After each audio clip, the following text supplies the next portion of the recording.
이재명 정부의 복지 정책 방향성은 어떻게 될까요? 2030 타운홀 미팅은 대통령의 생각을 엿볼 수 있는 시간이었습니다. 제가 의견 한번 물어볼까요?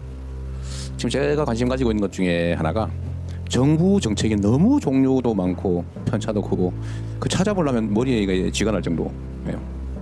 예를 들면 육아 지원 정책도 온갖 게 있지 않습니까? 무슨 베네 쪼고리 값부터 출산난 자체로 지급하는 일시금, 아동수당 포함해서 또는 사실 온갖 종류의 다양한 지원 프로그램이 있는데 이게 사실은 전달 비용이 상당히 많이 들거든요.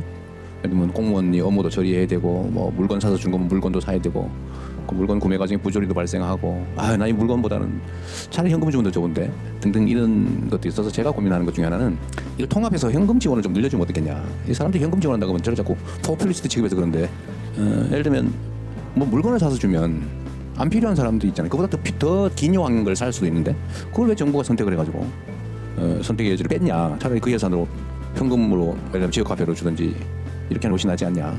근데 본인은 어떠세요? 예를 들면 이런저런 온갖 유명목의 복잡한 지원을 물론 이게 유용성도 있습니다.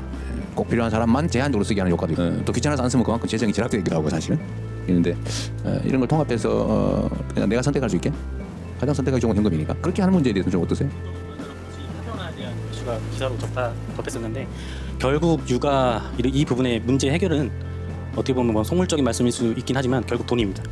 그렇죠. 물론 돈으로만 모든 게 해결되지는 않겠습니다만 가장 현실적인 부분이 돈이기 때문에 말씀 주신 꼭 현금 지급뿐만 아니라 말씀 주셨던 지역 화폐로 쓸 수 있게끔 해서 지역 경제 활성화라든지 이런 시너지 효과를 낼 수 있는 그런 가장 체감적이고 소름 돋을 수 있는 피부로 와닿는 그런 정책을 원합니다. 중앙 정부 것만 대충 전체 복지로 따지면 숫자를 얘기하기는 어려운데 한 350개고 지자체까지 하는 걸 보면 몇천 개가 돼서 어떤 서비스가 있는지를 주민들이 잘 모르시는 경우들이 있긴 합니다. 제가 전에 경기도지사를 할 때 이게 무슨 정책이 내가 해당되는 무슨 혜택이 있는지를 알기가 너무 어려워서 제작비가 막 엄청나게 돈이 든다고 안 된다고 그래서 못했거든요. 근데 이게 예를 들면 중소기업 정책도 한성숙 장관 계시고 마찬가지잖아요. 650개라든가 중소기업 지원받는 정책이 도대체 650개 보는 데만 며칠 걸릴 것 같아요. 560개요? 650개가 아니고 내가 잘못 기억했구나. 근데 여러분들 의견 한번 물어볼게요. 그냥 이것도 예를 들면 온갖 정책들이 나눠져 있어요. 예를 들면 장애인 정책도 물건 사주는 거 온갖 것들이 있는데 이걸 차라리 가능한 범위 내에서 통합해서 본인이 선택할 수 있게 현금으로 통합해서 지원하는 거 어떻게 생각하세요? 괜찮아요? 내가 질문을 너무 한쪽으로 몰았나요? 어쨌든 알겠습니다. 여러분의 생각은 어떤가요? 현재의 복잡한 복지제도를 단순화하고 현금성 지원을 늘린다에 손을 드시겠어요? 여러분의 의견을 댓글로 남겨주세요.